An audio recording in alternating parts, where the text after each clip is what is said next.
Silver Futures. In this video, I'll be going over my trade idea of the week and the day-by-day probability model. So let's start off with the technical analysis on the 1 hour chart. We are in positive MACD. We're at overbought levels with the RSI.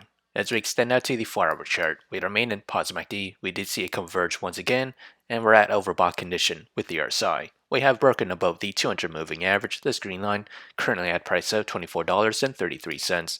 As with the daily chart, we remain in negative MACD, but appears to be approaching to positive MACD territory.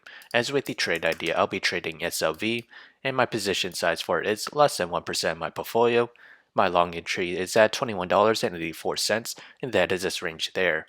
My sell target is at $23.23, and my stop loss is at $21.51.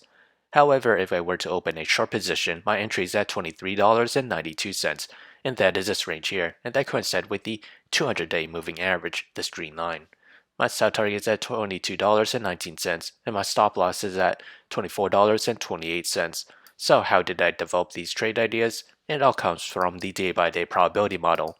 As we progress to the 5th day or week of trading, Silver Futures has a 33% chance to climb between 0 to 4.5%. To the downside, it has a 53% chance to fall between 0 to negative 4.5%, and a 13% chance to fall between negative 4.5 to negative 9%. So if you enjoyed this content, feel free to like, comment, subscribe, and thank you for watching.